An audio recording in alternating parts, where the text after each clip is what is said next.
1. The Midnight Visitor. It was one of those nights when the office felt more like a haunted house than a place of business. Sarah was the only one left, her coworkers having all trickled out hours ago. She'd stayed late, hoping to finish up some reports for a big meeting the next day. The office, typically buzzing with activity, was eerily quiet now. The lights above flickered faintly, a constant, uncomfortable hum filling the silence. She'd always felt uneasy working late, but tonight was different. The air in the building seemed thick, almost suffocating. As Sarah adjusted her chair and rubbed her eyes, a soft thud echoed from the hallway. Her heart skipped a beat. It was too late for anyone else to be there. She hesitated, wondering if she'd imagined it. Then another thud, followed by a strange shuffling sound. Sarah slowly stood up and crept toward the door of her office, peering out into the dimly lit hallway. There was no one. The hallway was empty, the fluorescent lights flickering intermittently, casting long shadows that seemed to move of their own accord. But something was off. She could feel it. The hairs on the back of her neck prickled. As she walked back to her desk, she noticed something strange. The copy machine had been turned on. She'd sworn it was off before, but now the screen displayed the words, "Your turn." Sarah felt her stomach churn. She quickly grabbed her phone to call someone, but the line was dead. Panic set in. She rushed to the exit, but the door wouldn't open. The handle turned, but the door remained shut. As she frantically tried to pull it open, she saw a shadow in the corner of her eye. There, at the end of the hallway, a figure stood, its face hidden in darkness. It didn't move, but it was watching her. The door finally gave way. She rushed out into the night air, heart pounding. The next day, she returned to the office, but the copy machine was gone. No one knew who had used it last, and no one was willing to admit it. 2. The Red Phone. Jack had always been the night shift guy. It was his thing. Quiet hours, a lack of interruptions, and a steady stream of work to keep his mind busy. But tonight, the usual calm was shattered. Around 2 a.m., the phone in the office buzzed to life. Jack jumped, the sudden noise startling him out of his deep concentration. He glanced at the screen. It was an office phone number, his own extension. Confused, he picked up the receiver. "Hello," he said, his voice trembling slightly. There was only silence on the other end. Jack frowned and hung up, assuming it was just a glitch. But then, it rang again. This time, the voice was faint, distorted. He could barely make out the words, but it sounded like a whisper.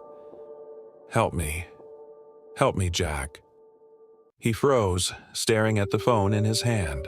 The voice was unmistakably familiar. It was his own. The phone line clicked, and the call ended.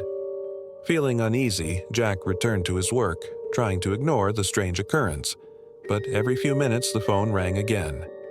Each time it was his own voice whispering more urgently, "Help me. Help me, Jack." Finally, after the fourth call, he picked up the phone, heart racing. "What do you want?" he demanded. The voice on the other end whispered, "Don't come back." Suddenly, the lights in the office flickered. The air seemed to get colder. The phone went dead. Jack quickly packed his things and left, feeling an overwhelming sense of dread. When he returned the next morning, the phone was silent, but on his desk was a small piece of paper. Scrawled on it were the words, "I was you." 3. The Basement Key.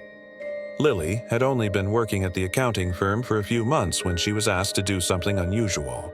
It was nearing midnight, and the building was nearly empty except for a few late-shift employees. The boss had handed her a set of keys. "There's a small file in the basement," he said with a strained smile. "It's in the storage room, the last door on the left. Get it for me, will you?" Lily had never been to the basement before.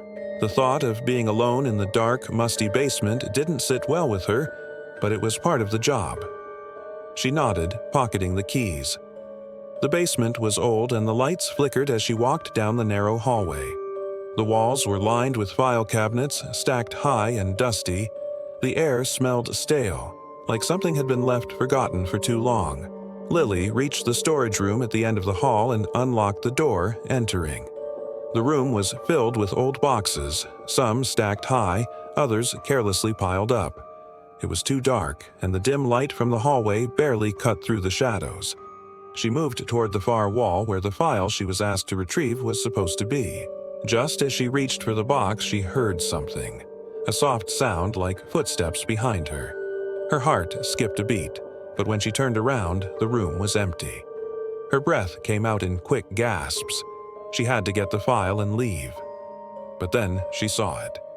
A small, faded photograph lying on the floor near the corner of the room. It was of the office building, taken decades ago. But the odd part was the figure standing in the window. Her. She stared at the picture, her hands trembling. The face was a younger version of her, staring out from the basement window. Lily quickly snatched the photo and bolted for the door. As she ran up the stairs, she realized the basement door had closed behind her. She turned around to open it, but the lock had vanished. It wasn't T until she returned the keys to her boss that he gave her a strange look. "You found the file, didn't you?" he asked. Lily nodded. "Good," he said. "But next time, don't go in the basement alone. It's not always safe. Trust me." As she left the office that night, Lily glanced back at the building, her heart pounding. From the second-floor window, she saw someone watching her. The face was hers again, faint and distorted like an image from the past.